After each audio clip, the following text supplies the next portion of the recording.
Hello, everyone. This is Betsy Wurzel, your host of Chatting with Betsy on Passion Rural Talk Radio Network, a subsidiary of Global Media Network, LLC.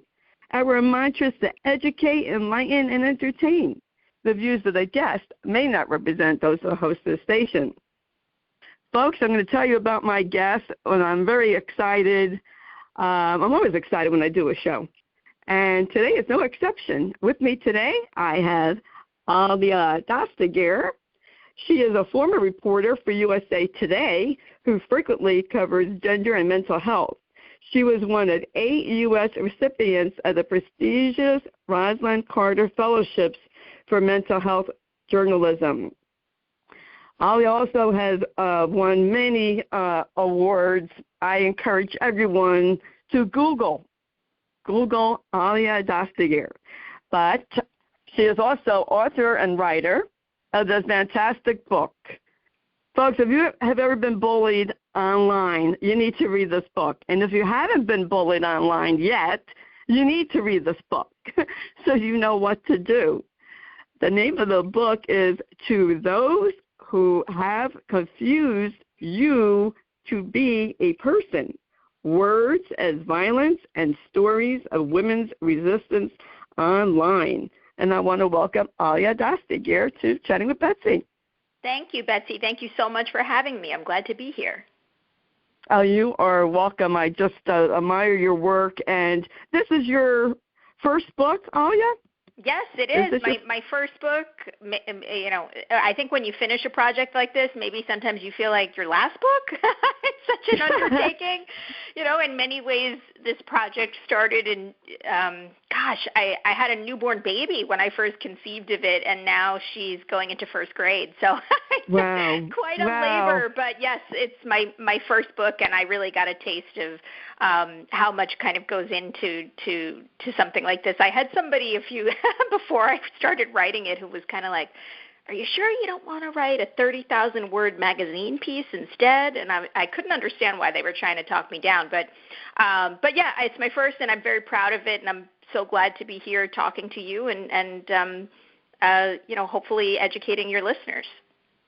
Well, thank you for writing the book, number one. Congratulations on your book and your children.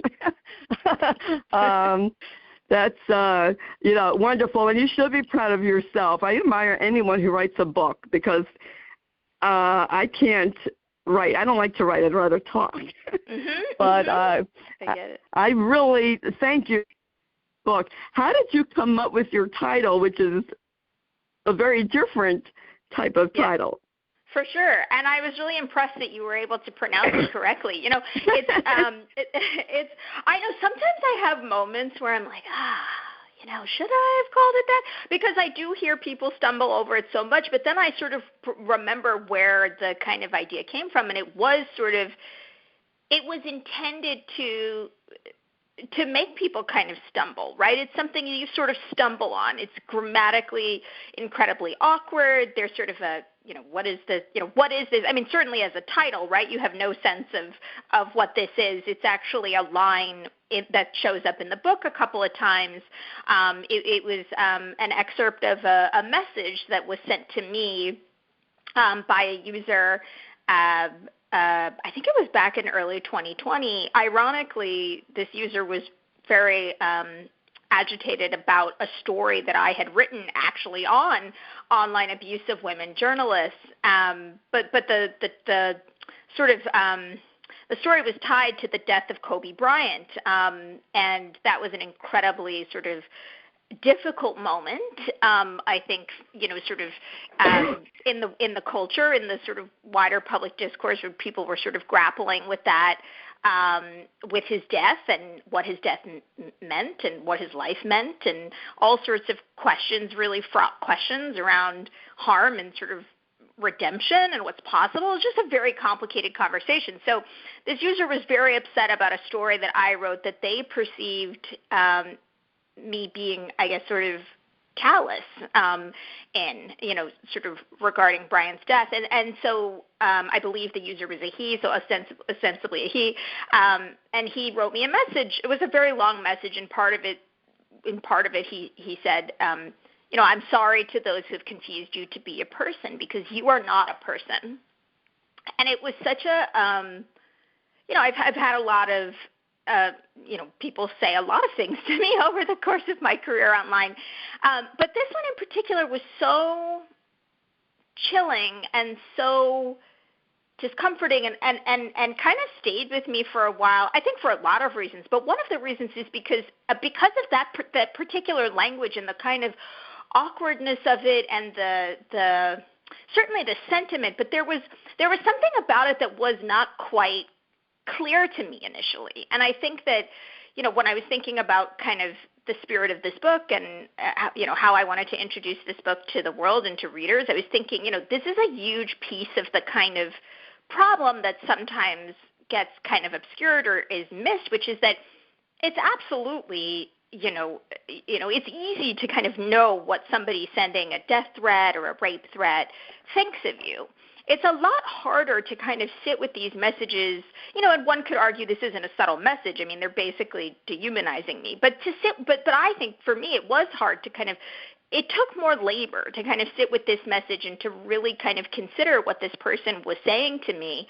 And then maybe to also sort of, go through this process myself where I was kind of like, do I deserve it? I mean, like, what is this person saying, and why are they saying it, and what did I kind of do? And all of these, sort of questions you kind of ask yourself. So the title was born out of this statement that was made to me that I think in some ways encapsulates a few things, right? Like, one, that like these can be incredibly dehumanizing experiences, right? For the sender and for the receiver, in many cases of these messages, and then also that there are elements of this that can be cognitively kind of confusing and then could take up more space in our brains and our lives than many people might imagine, right? They think, oh, you just get this, somebody calls you a mean name and then you can kind of just walk away. And it's not always quite that. I mean, it's not that, right? Because a lot of this language, of course, is also tied to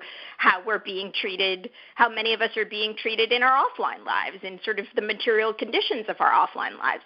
But yeah, it's an incredibly difficult title to say. And so it always gives me pause when I hear someone introducing it. I'm like, are they going to say it right? But you did a great job, and that's the kind of origin of the title. I hope it makes people sort of pause in a bookstore. That was my hope.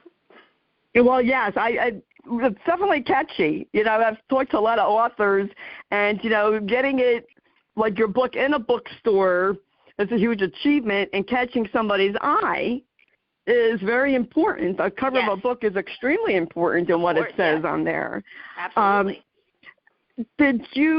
What motivated you to write this book then was your personal experience, plus you interviewed women who were suffered abuse online. And you know what I thought when I was reading your book, Alia, is I thought a lot of things, but I was thinking, who in the world has the time to bully people? Don't you have a life?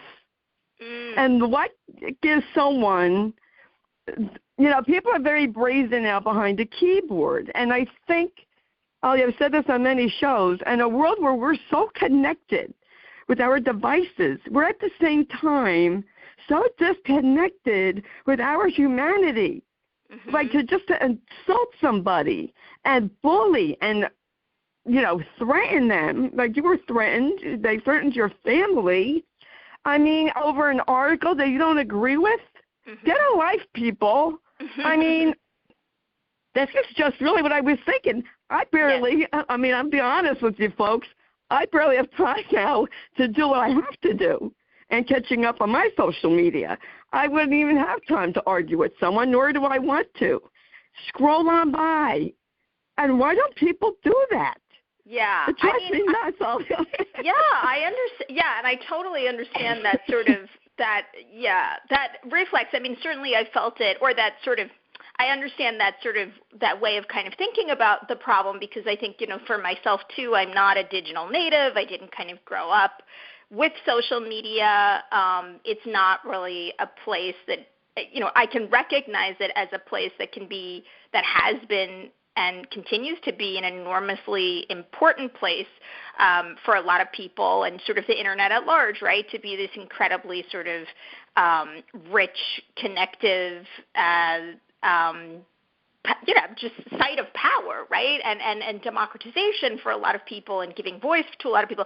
It isn't a place that has that I have, social media is not something that I'm sort of inherently kind of drawn to, and I do have even moments where I'm like, I'll see something online that makes me, incredibly angry, or that I find is incredibly harmful. I think it was probably, after the last presidential election, I had seen some videos, and maybe on TikTok, and I almost, and I'm not even saying that people shouldn't, use these comment sections to obviously express critique, but I kind of almost said something in a way that I think I would have deeply regretted, but I sort of fought the impulse. But I think that so I think that we can all sort of become susceptible, right, to the norms of behavior in these spaces. But I also think that sometimes when we think about kind of the problem of online abuse or online harassment or online violence, we tend to think, and this is in large part because of, mainstream media coverage, right? We do tend to think of online abuse as something that's very much about, trolls, right? Individual people who are just so discontent or disaffected or antisocial or lonely or whatever it is, and they kind of go into these spaces and they create a lot of chaos, right? And certainly trolls are, part of this story, right, about, kind of what's happening in these online spaces. But I also think that, one of the things I try to sort of underscore in my book is that if we just think about the problem like that, individual people, bullies, we sort of are kind of cognitively containing the problem in a way that is sort of can be really dangerous, right? Because there's lots of reasons that people get into these spaces and harass and abuse other people. And again, some of it's norms of behavior online, but some of it is money, and some of it is political goals, right? There are, and I think also, in many cases, and this is true for what I experienced as well, sometimes, these are very coordinated efforts to shut groups of people online down, to shut certain individuals down, right? So there's an organized, very sort of strategic element to this. And of course, right, when we're talking about online harms, we're talking about something enormous, right? Because harm is a big word, and I think anybody that has spent, even in your introduction, a lot of people have experienced this. Some may not yet, but may know somebody that this kind of happened to. But this is a problem that sort of spans the ideological and political spectrum for sure, right? In some ways, anybody can be targeted online. But I do think it's worth sort of noting and kind of stressing that there are certain people who are disproportionately targeted, disproportionately, affected by this. And it tends to be, people who are sort of already discriminated against in offline spaces, right, who already sort of struggle to be able to express themselves freely, to speak freely, to sort of move through the world safely. And so then you go into these online spaces and you sort of, the same things are kind of replicated, right, where you're discriminated against, where you're not safe, where you're targeted, right? So there is an element. So yes, of course, there's this issue of, again, the sort of the norms of behavior online that sort of desensitize us to, make us, not see each other or even ourselves, right, as kind of human in these spaces. But there's also sort of this larger kind of more strategic, more kind of, I guess political problem of certain groups of people being disproportionately targeted, and then really sort of, many of them kind of shut out, right? Or that's the goal, right? To sort of shut them out of online spaces, civic spaces, political life, civic life. And that to me is why this is an issue that sort of everyone should care about, whether or not they had experienced it directly, right? Because we want, I think, it part of this sort of American project, we really should want the most amount of speech in a society, the most amount of healthy discourse, the most voices, as many voices as possible. But the way that, things sort of are online now and how this abuse is allowed to proliferate doesn't allow for that. You know what? There's a lot of stuff that I see online I don't agree with. I'm not on TikTok or X, and I've been very fortunate that I've not been targeted. Only one time I had a problem that was on Facebook, and I took care of it. It wasn't that big of a problem, but if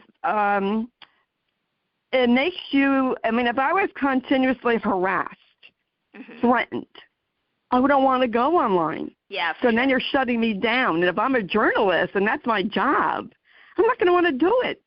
Absolutely. And then I'm going to live in fear. And then it takes a toll.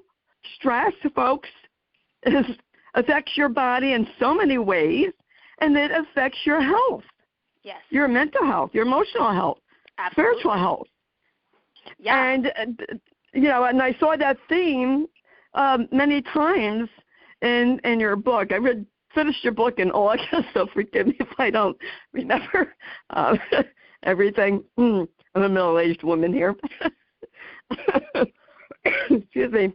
But what I just encountered something just once, and it was on Facebook, and it's when my husband was alive, and I showed him hallucinating. He had Alzheimer's.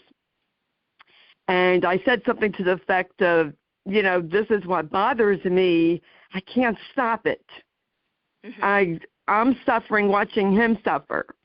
Yes. And the writer said something like, well, how do you think he feels? How dare you write that? And I went back at her, and I said, listen, that's why I said what I said, because people don't think it's suffering. To me, it is. Yes. To me, it's a mental suffering. Now, that's my opinion, and I told her, you don't like it? Scroll. You could block me. You could scroll on by. And I used to tell people this. I used to be shy and quiet at one time, Alia. And I said, if you don't like what I write on my page, then scroll on by, because I don't allow bullying. My page is a safe place. My support group is a safe place. I won't allow bullying. Right. And I don't know, and the person who was page that this wasn't my page. I was helping her out with her page. She said, oh, Betsy, you should have just left it alone. I would have taken care of it. And I said, no. She came after me. And I want her to know that what a caregiver goes through, you're helpless. Yes. And to watch someone go through something, and you can't stop it. So, this is what I wanted to put across to the person who watched the video. But, I really admire journalists and other people who go online when their safety is in jeopardy. Yes, and, I don't agree with a lot of stuff. The theories I've seen lately, it's just, I said, I don't even have time for this. These people are just, to me, they're whacked. So I'm not going to argue with them. But I think it's... Yeah, as you tell that story, it makes me think a few things. One, first of all, I'm sorry that interaction sounds incredibly painful. Thank you. I imagine around, you being sort of publicly vulnerable, and that's one of the things that the book does kind of explore, is that people, or women especially, who sort of make themselves publicly vulnerable in online spaces are then sort of even more at risk for experiencing this kind of abuse, whether they're being publicly vulnerable about something, some part of their past or some part of their life or their story, or if they're being publicly vulnerable about their online abuse, right? There's this, that vulnerability becomes a sort of, that public vulnerability becomes like another sort of attack vector for people. And I think that and I know based on my interviews that can be, incredibly painful and sometimes even re-traumatizing if you're somebody who is a survivor of sexual violence and you're being publicly vulnerable about sexual violence, and then you have somebody come online and say something to you that sort of brings up, right, like every shame or fear or touches on things, right, like that are things that you have worked really hard to sort of heal from, that can be incredibly re-traumatizing. And so that interaction sounds incredibly painful. I think that, a couple of other ththings I was thinking as you were talking is, yes, I mean, I think that, when I interviewed people, about the kind of physiological impacts, when I interviewed sort of medical professionals and doctors and neuroscientists about the sort of impacts of online abuse, they were very clear to sort of state that, experiencing something once, right, and if somebody says something terrible to you once, even if it is an extremely, again, sort of painful, difficult interaction, that happens one time, you can work through it, right? You can it sounds like you externalized it to somebody, right? You said, like, I had to say this is something I had to say. You can do all sorts of things to sort of cope with that and move through it and kind of move on, right, with your life. The issue becomes, as you said, for certain people and in certain professions, and often in professions that are sort of really vital to a functioning democracy, right? Journalists, researchers, disinformation experts, politicians, right? Especially female politicians.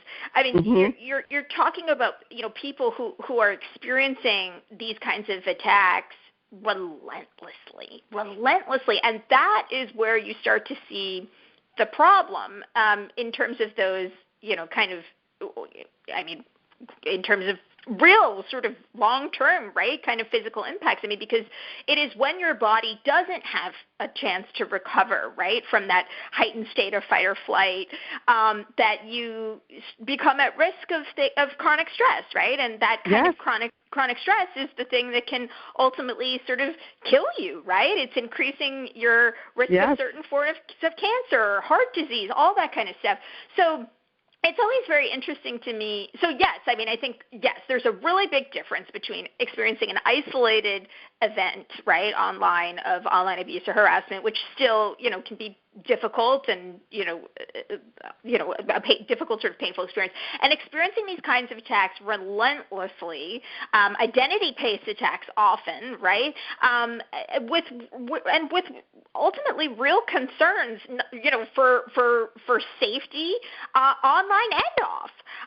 And I think that the last thing that I would sort of say about that is it sounded like, one of the things that was very important to you in that moment was being able to say back to this person something, right? Like it seemed like there was something that was incredibly uncomfortable to you about absorbing this and then just kind of deleting the comment or walking away or not. There was something that felt very important to you about responding, and I think that's really interesting.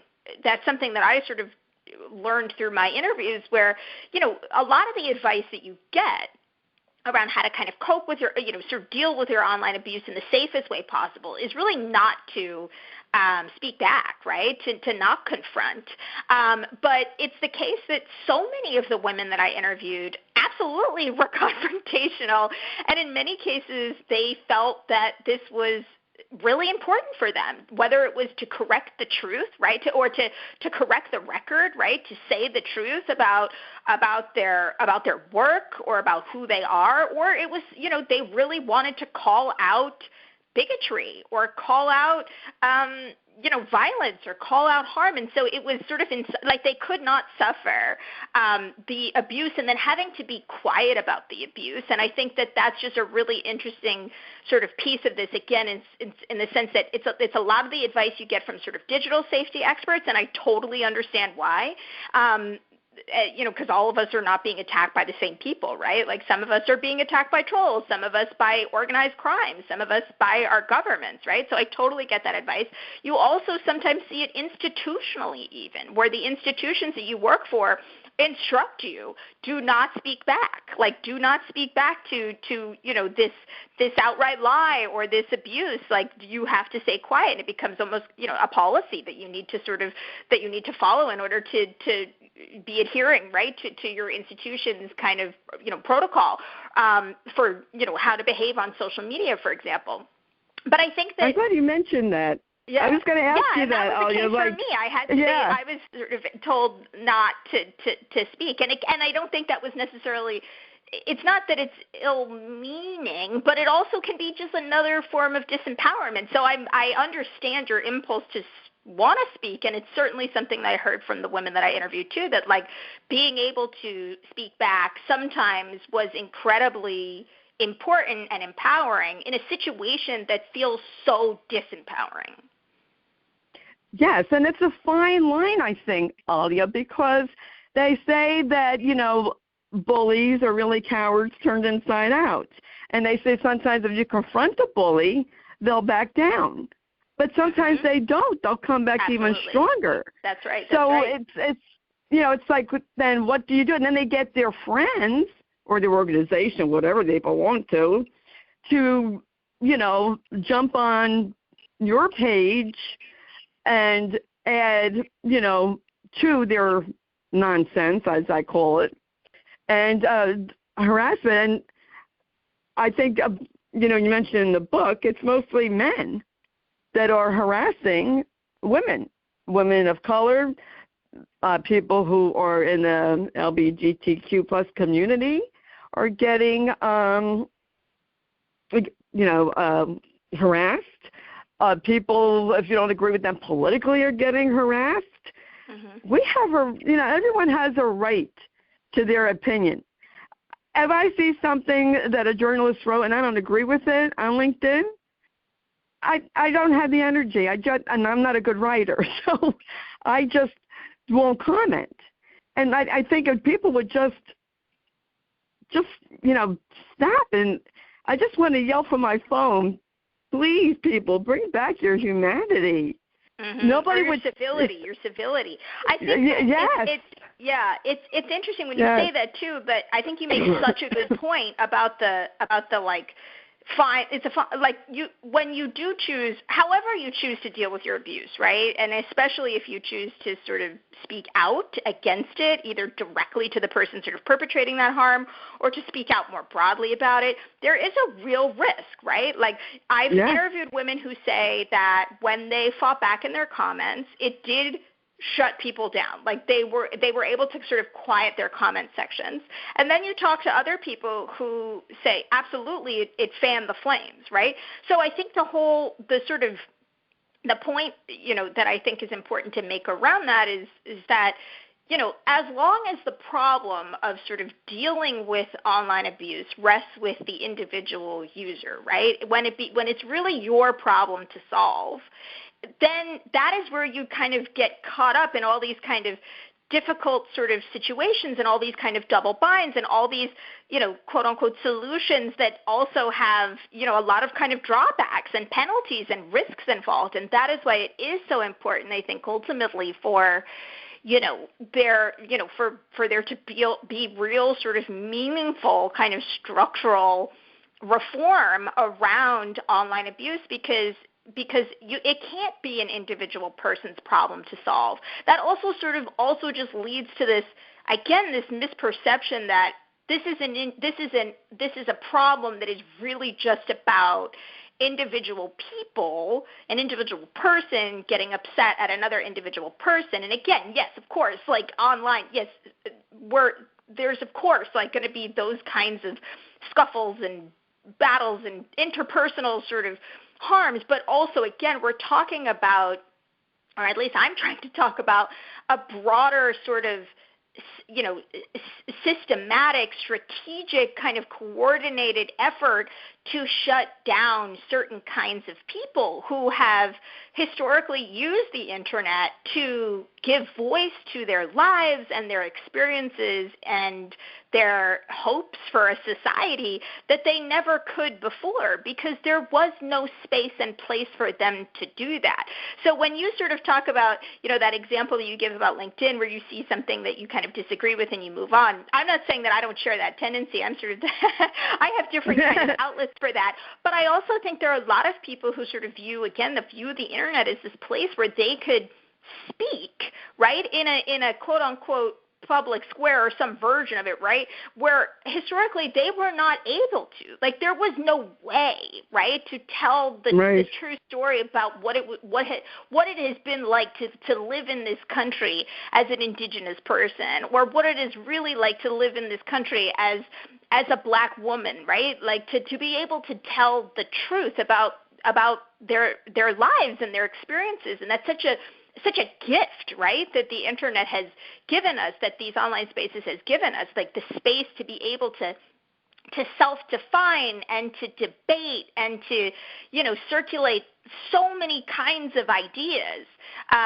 But I think, yes, but I think that, like, again, the because there was such poor such poor sort of planning and like sort of such poor planning at the outset, and there was an assumption of risk that the people who sort of built these systems thought we could all tolerate, and it was based on the risks that really a certain kind of person could tolerate, right? Like a white person or a man, right, could tolerate. And it just isn't the case that we can all tolerate that same level of risk for a number of reasons. And that doesn't make us weak or fragile or sort of overwrought. It's just the reality of what it means to be, a sort of vulnerable or a marginalized person in our society. So yeah, that's my long-winded way of saying that. I think it's, yeah, I think it's yeah.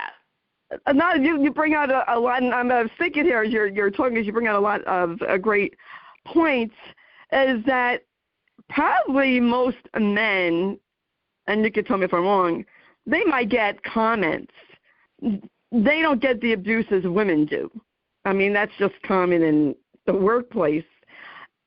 And I think that when, people have been traumatized in their life, and then they go online and they feel free to express themselves, and then people are just nasty.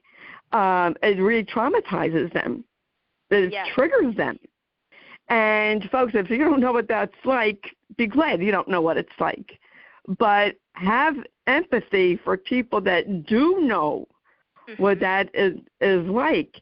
And reading your book, it made me sad for some of these women. I mean, all of them that had these situations and your situation. I mean, I don't know what I would do, to be honest with you. I think I'd be afraid to go back online. And I think many people are. That's why they leave these spaces. And that's just, not right. Everyone we have free speech in this country, at least we used to, and hopefully we still do. But when, like it's that old saying, why can't we agree to disagree? I may not believe everything that, that you might write in an article, Alia. Does that mean I have a right to go on and, degrade you, belittle you? No.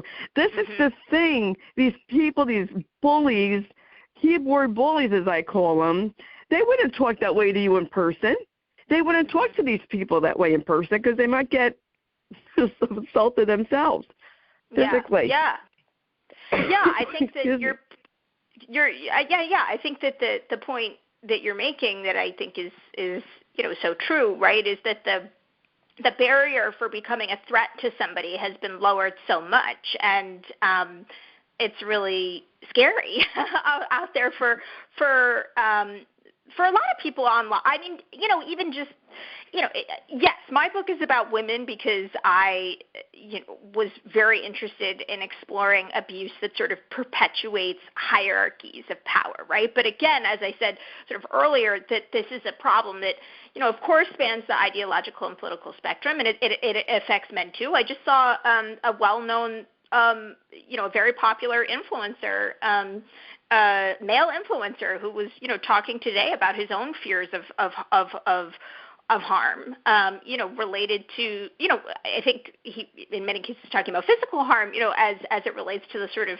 moment that we're in, kind of, just thinking about the news in the last few days and this right. That has captivated the nation, right? This incident of political violence that has been so, distressful and damaging, and all of the kind of conversation around that. And so, yes, you hear male influencers and influencers of all, sort of political persuasions talking about their sort of fears and concerns in the moment. But I think that what is true and undeniable, and the data sort of supports this, is that men and women have very different experiences of the internet. Like, it's just a fact that we have very different experiences online because we have very different experiences of the offline world, right? And these things are not, as much as people would like to claim that these are entirely sort of separate realities, they're really not, right? All of the, you said the word humanity several times, right? This is systems that are built by human beings, and that human beings are going into these places, operating this, creating it, creating content, using it. I mean, this is a human problem, right? This is a technological problem, but this is a sort of a human problem, and so the internet is experienced very differently by different groups of people. And I was just reading.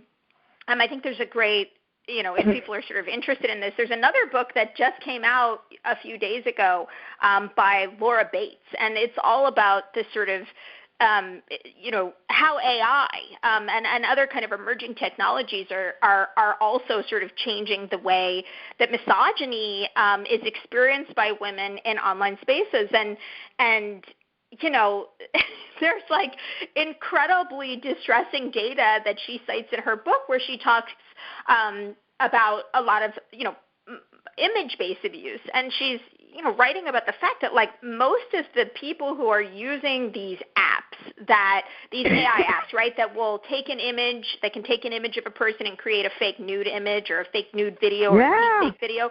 The people who are using the technology predominantly are boys and men. It's not women who are going and uploading photos of men, or videos of men. Like, women are not using revenge porn like as a way to, like, systematically abuse and silence men. So, it's just, that's just one piece of it, right? But it's a very obvious place where you can see that, like, even the newer technologies that are emerging, right, like, they are being used to create harm for women, for certain groups of people. And it just does not bode well. Again, this becomes a huge sort of kind of conversation that needs to be not just about, like, interpersonal civility or sort of, bullying or lack of bullying. Or yes, we need to teach our children, like, so many things about how to be good citizens and how to have media literacy and empathy and all of that.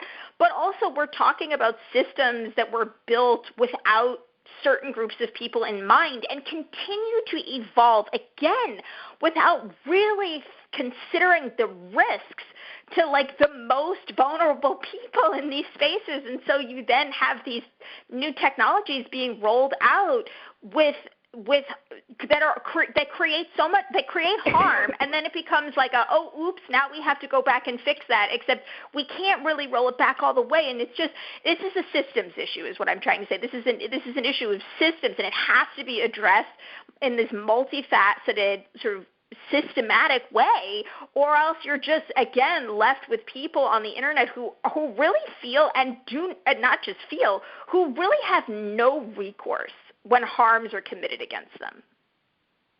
That's true. I feel like a lot of these media companies need to set boundaries, rules, boundaries, whatever you want to call it, and saying, this is not acceptable. We will not have this on our, Facebook says community standards. Yeah. Guidelines. Yes. Yeah. And sometimes, like, I know Facebook is very strict, although sometimes, I don't know, I can't figure it out.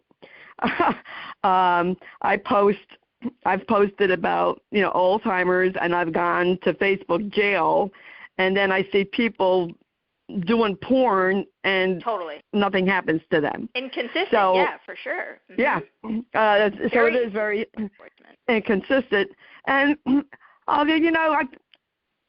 it ever been told to you, because you are a journalist and you worked, for USA, has it been told to you, that's part of the job, just, ignore it?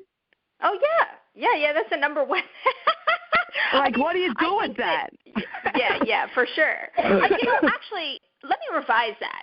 I don't even know if anybody ever said to me directly, you need to ignore it. You need to grow thicker skin. You need to, this is just part of the job. It's funny. I actually can't think of like somebody explicitly saying that to me. And I feel like I did have a very supportive editor, a female editor while I was working there who was really, sort of tapped in and understood power and gender and the kind of dynamics and the difficulties that, I was sort of facing with my byline out there. But I think and that's what's so interesting about all of these kinds of, I guess that's what's interesting about sort of attitudes and ideas, right? Is like you don't even really know where you hear something or when you absorb something or when you start to, when you begin believing something. But I think that I believed that. Like I very much believed that this was a part of the job and that it was and that it was something that I was going to have to deal with in a very sort of unemotional way in order to be able to continue to write on the kinds of topics that I was writing about. I think that was a message that I had internalized, and if I'm reflecting on why, I think that the fact is that there wasn't anybody in my newsroom that I heard kind of talking about that, right? Like it wasn't something that, even if it was happening to other women, or if it was happening to sort of the more, the folks in the newsroom who were marginalized, right, the queer folks or the people of color in the newsroom, that was not something that was being openly discussed. And so I made an incorrect assumption, right, about how other people were dealing with it and how I was supposed to deal with it. And I think probably also by that point, so my abuse really ramped up 2016, 2017, and I do remember seeing, headlines and things, that were being put out there by, well-known sort of feminist writers and bloggers who were talking about the unacceptability of this abuse, and yet, there wasn't really any sort of meaningful effort to kind of address what these feminist writers were saying. So I think that it was something that I came to believe was true, that I would need to sort of just ignore, quote unquote, ignore it. And I think that, in the process of writing the book, I was able to kind of better distill what I think we mean when we say ignore, because I think that sometimes people say, when people say just ignore it, I think they mean don't react, and that's one thing. And I think other times when people say just ignore it, they mean don't feel. And that latter part was the part that was so strange to me, I think, internally, because I am a deeply feeling person who absolutely was reacting to these messages almost every time I got them. And I think it feels even a little difficult to sort of admit that out loud because, earlier we're talking about public vulnerability. It makes me a target, right, to tell people these things bother me, but they really, really bothered me. I would write a story, and, especially the stories that, sometimes you write and you get a couple of messages. Sometimes you write and you get a deluge. Sometimes you write and the mob comes. And I would say in that middle area where I would write a story where, every 15 minutes or so, I'd get a new sort of email or ping or whatever, and that would kind of continue all day long as related to that story. It would really affect me. I would try to be going about my day, and it would just, and that's the thing about this, right? These experiences, online, they become so deeply inescapable. You cannot get away from it. And people are like, oh, well, just don't look at your phone. It's we use our phone to do almost everything that a person does in sort of modern society. So, what do you mean don't look at your phone? And even if you silence the apps or you turn off your notifications or whatever, they'll find ways to get at you. They'll try to, for example, they'll try to hack your Instagram or something. So yeah, sure, I turned off my notifications, but now I see that somebody's trying to hack me. I know that it's still going on. It really does become inescapable. And so I was not ignoring it in any kind of meaningful way. And I think part of the process of starting to write the book was trying to answer that question, that fundamental question, which is well, why can't I, right? If society is sort of expecting me to, if they're sort of saying that's the way to deal, right? Just ignore it, just don't look at it. It's not real. Just log off. why am I having such a tough time? And then, that question ultimately ends up leading me to the conclusion, right, that nobody is really ignoring it in the way that maybe we sort of would like them to, right? Like, people are not ignoring language. They're not ignoring threats. They're not ignoring fear. They're not ignoring rejection. They're not ignoring malice. They're taking that in, and then they're doing something with it. And maybe they're compartmentalizing it, or they're speaking back and confronting. Maybe they're reporting to the platforms. Maybe they're externalizing it to a friend. Maybe they're making a joke about it, whatever. But they're doing something with it. And I think that that's really just something important for everybody who's listening to, like, really try to kind of appreciate, which is that, like, that language and those images and that violence and that harm that's being perpetrated against you, it just doesn't, you absorb that, and then you make choices, sure, conscious and unconscious, about what to do with it. But it's not ignorable, and I think in the way that I think some people may claim that it is. No, it's not, especially, if I remember correctly, you even called the police because yes, of threats. Now, yes, at what point, it's like, do you call the police? Do you take it seriously? And that they didn't just, threaten you. They threatened your family, your yes, other family members. You had yes, a baby. I think yes, you just had a baby, right? Or did you have your second baby? Yes. Yes, I called the police multiple times. So one time, I guess she was a baby, and then the next time she was a toddler. I mean, it's such an interesting question. It's such an important question. I don't think anybody's asked me that. Like, at what point do you call the police? And I think that for me, I only called the police because my employer told me to.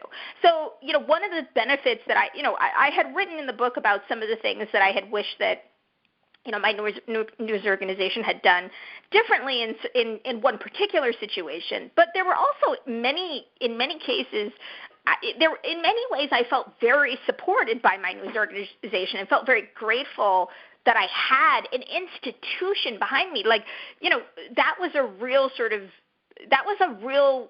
difference, right, between me and maybe somebody else who's experiencing these kinds of attacks and is a freelance writer, or is just an influencer that doesn't have an attachment to any kind of institution, or a writer, a researcher, right, who's doing this kind of work, but again is not maybe full-time employed somewhere, right? That this was a real sort of important, like, mitigation for me in terms of how much harm was actually done, because I did feel like I was not completely alone in, sort of navigating these situations. So in both of the cases, both of the times that I called law enforcement, like, it was not something that I thought to do, frankly, because of the way that we talk about this issue in the culture, which is like, it's totally normal to have people send you death threats and rape threats and terrible things online. And so you really internalize that, and you're just like, okay, like, there's nothing that I can do. There's nothing that can be done. And you almost,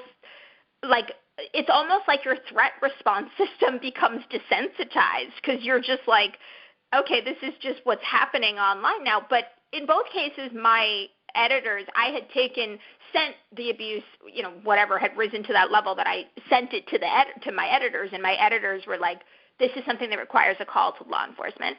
So I called law enforcement a couple of times, and they would come to the house, but the truth is that, like, this remains an issue that is still deeply misunderstood. There is not enough training, I don't even really blame these individual officers. I think they were incredibly sort of befuddled by what I was trying to sort of say and why I was calling them in the first place. And I mean, I think even one of them said, why don't you just write under a pseudonym? And it's like, there was just, which again sort of shifts the burden, right? Like, to the victim to be the one to sort of adjust their behavior, right? To avoid the abuse versus trying to sort of get at the root cause, which is this person threatened my life, made threats against my life. But they were very ill-equipped, as many, as I think much of law enforcement is, to really sort of deal with this. And this is an issue that it's also treated very differently, kind of state to state. There's the sort of the federal legislation that exists on this. I mean, things have to rise to such a high level, right, to be sort of taken seriously. And even then, I interviewed women who who had called the FBI in one state were taken very seriously, then moved to another state, had an incident, called the FBI in another state, and the FBI didn't even call them back, right? So there's just enormous variability in how, this issue is treated and what kind of recourse people are able to sort of get. But usually this is not an issue that is sort of taken seriously or treated very seriously by law enforcement, and it's a huge problem. That's yes. And I think I could see policemen eventually and FBI and that eventually getting trained in this area, because especially now, I mean, it's getting it out of hand, for lack of a better word that I could think of right now to say that. I so enjoyed talking to you. I didn't even get to cover everything. No, I know. I'm sorry. I talk a lot too. No, that's okay. Yeah, we need a few hours, but yeah, we did I could talk to you. I could talk to you all day. Listen, you are welcome to come back. Next year, write another book. You want to come back and definitely talk about something? You are just a pleasure to talk with. How can people get in touch with you? You do have a website? Yes. They can go to my website, aliadastagir.com, and they can message me there. They can also find me on Blue Sky. I think my handle's on there too. I'm not on X anymore. I left like a week ago and feel very happy about it. So, but yeah, come to my website, pick up the book, and come, send me a message. Tell me what you think. I want to hear from you. And where can people buy your book? I'm going to say the name of the title. To those who have confused you to be a person, words as violence and stories of women's resistance online. Where can they purchase that, Alia? Oh, anywhere books are sold, but head to your local bookstore would be my best advice. Go visit an indie bookstore and pick it up there, or bookshop works too. But anywhere books are sold, or go to your library. Go to the local library. Better. And I want to spell Alia's name, A-L-I-A, and her last name is spelled D-A-S-T-A-G-I-R. Folks, I highly recommend you buying this book. It really needs to be read. This book is so important now more than ever. It's so vital to this time that we're having right now. And I just want to thank you, Alia, for being brave enough to write your book, to interview these women, for the women in your book to share their stories. Kudos to everyone. I salute you all and sharing to help other people. And all the information about Alia Dastagir will be in the blog that Jeannie White, who's the station manager, writes and produces the show. I want to thank Lillian Caldwell, CEO of Passion World Talk Radio Network, who makes this all possible. I want to thank you, the listeners. Thank you for listening, subscribing. If you don't already subscribe to Chatting with Betsy, it's for free. I'm on Spotify, Spreaker, Amazon Music, just to name a few. Please tell your friends about my show. I'm here to help people. Maybe you've been abused online. You don't know what to do. Pick up this book. I think this would be a great gift to give to any female, even men. But especially women really need to read this book so you could be prepared in case you do encounter problems online. And folks, as I always say, at the end of my show, in a world where you could be anything, to please be kind. We need it now more than ever before. And when you're online, please be civilized. Don't waste your time arguing. If you don't like what someone says, just leave it alone. Just go do something else. There's no reason to bully people, threaten people. I just don't agree with that at all. I really don't. We have to start being civilized to each other again and to agree to disagree. You're not going to change people's minds by calling their names and threatening them. That's not going to change their mind. Everyone has a right to their own opinion. And that's my soapbox for the end of the show. And if you want to follow me, I'm on Facebook, Betsy E. Wurzel, Wurzel. And until we chat again, please be safe, be kind, everyone. This is Betsy Wurzel, your host of Chatting with Betsy on Passionate Rural Talk Radio Network, a subsidiary of Global Media Network, LLC. Bye-bye now.